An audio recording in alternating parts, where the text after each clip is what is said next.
What makes a confession terrifying? It's not always the crime, or even the grim details.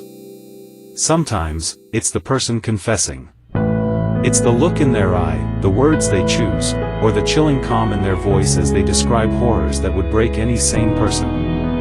A confession can be a window, not just into a crime, but into the darkness of the human mind. But today, we're not just talking about simple admissions of guilt.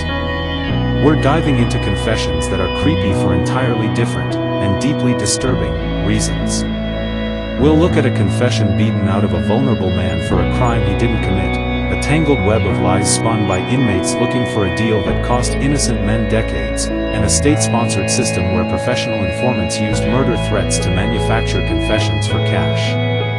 These are three of the most disturbing jailhouse confessions ever, and each one reveals a unique and terrifying flaw in the justice system.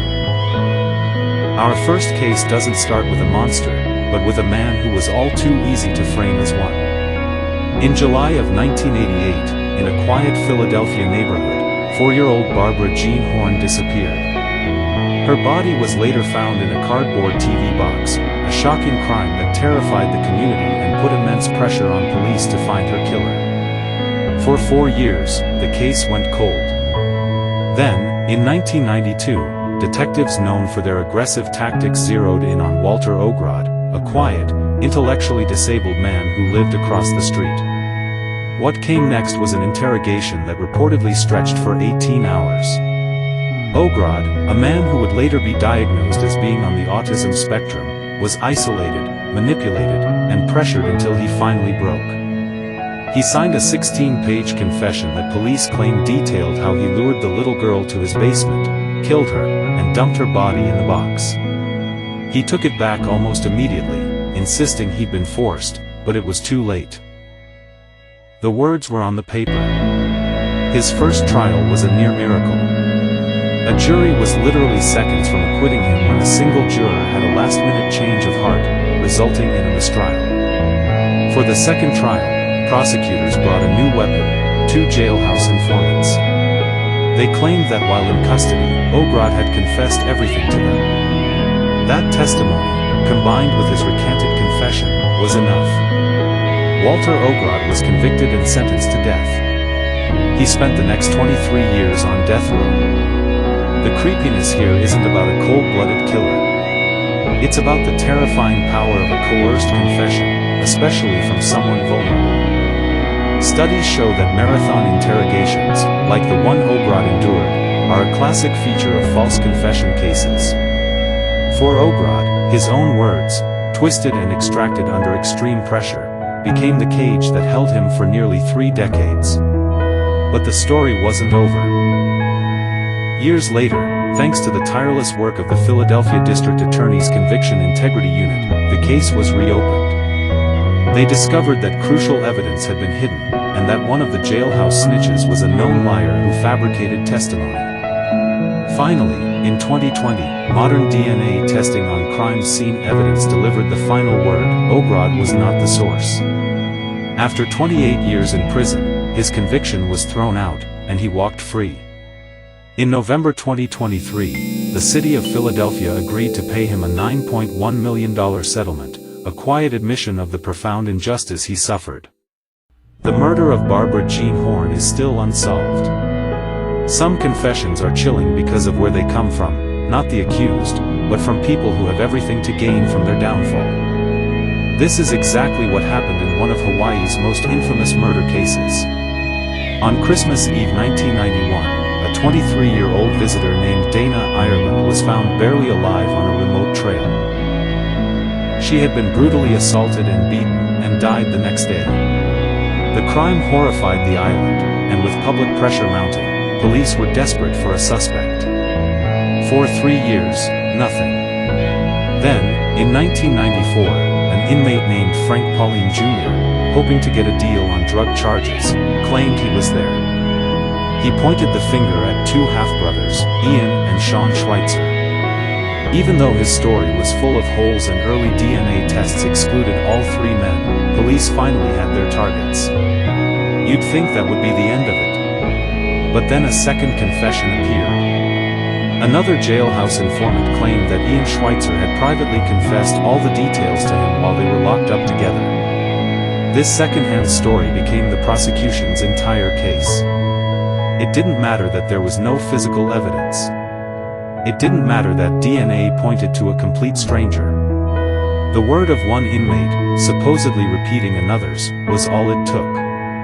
The dominoes fell fast.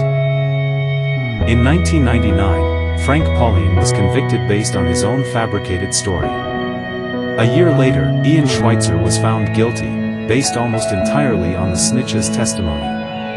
He was sentenced to life. Seeing his brother and Pauline both sent away for life, 16-year-old Sean Schweitzer did what he thought he had to do to survive. He pled guilty to lesser charges in exchange for probation, forced to falsely implicate his own brother to stay out of prison. This case is a terrifying look at how jailhouse confessions, especially from incentivized informants, can create a story so powerful it steamrolls scientific proof. These informants often get reduced sentences or cash, a huge motive to lie. A chain of lies led to 3 wrongful convictions. Frank Pauline Jr. was killed in prison in 2015, dying for a crime he didn't commit. It wasn't until 2023, after Ian Schweitzer had spent over 2 decades in prison, that he was finally exonerated when new DNA technology proved a single, unknown man was responsible. The manipulation of confessions can destroy lives and derail justice. It's a theme that runs through all these cases, and it's a stark reminder of how fragile the truth really is. Before we get to our final, and maybe most disturbing case, if you find this look into the dark side of the justice system compelling, hit that subscribe button and turn on notifications so you don't miss what's next. Our final case isn't about one bad confession, but a horrifying system designed to mass-produce them. In at least 6 counties in Southern California, law enforcement didn't just wait for jailhouse snitches to appear, they created them. Authorities took 2 former enforcers for the violent Mexican mafia prison gang, men who were facing life sentences themselves, and put them on the payroll. Over 6 years, these 2 men were paid over $339,000 to work as professional jailhouse informants. Their job? Get placed in cells with suspects in unsolved murder cases and squeeze out a confession, by any means necessary. Their methods were straight out of the prison yard playbook. Sometimes, young gang members would boast about crimes to impress a mafia veteran, maybe exaggerating their role to sound tough. But when boasting wasn't enough, they used pure terror. Court records show they would tell a target that the Mexican mafia had put a green light on them, in order to have them killed for breaking some unwritten gang rule. The suspect was trapped. The informants would claim the only way out was to confess to the murder police wanted to solve. If they admitted to that crime, the enforcers promised they could use their influence to get the hit called off. It was a confession coerced under a direct threat of death. These conversations were secretly recorded and handed to prosecutors to guarantee convictions. This wasn't just a rogue cop or a lying inmate. This was a state-sanctioned program that weaponized the terror of gang violence to manufacture evidence. It turned the idea of a confession upside down, making it not an admission of truth, but a desperate act of survival, scripted by professional manipulators who were paid by the result. The 2 main informants were used in around 300 undercover operations. The scandal blew up in Orange County, leading to multiple convictions being overturned and a U.S. Department of Justice investigation. A prominent prosecutor was even fired for his role in the scheme. From the twisted words of a vulnerable man, to the calculated lies of inmates looking for a deal, to a government program of intimidation, these cases show that the creepiest part of a confession isn't always the crime itself, but the terrifying way it's obtained. They reveal how the pressure to close a case can completely eclipse the search for justice, creating living nightmares for the innocent. Jailhouse informant testimony is a leading cause of wrongful convictions in the United States, factoring into nearly 1 of every 5 DNA exoneration cases. These stories force us to ask hard questions about guilt and innocence, and to look much closer at what really happens in those interrogation rooms and prison cells where the truth can be so easily broken. What do you think is the most chilling part of these stories? The police manipulation, the inmates lying for personal gain, or the systematic use of fear to get a confession? Let me know in the comments below. And if you want to keep exploring the flaws in our justice system, make sure you're subscribed.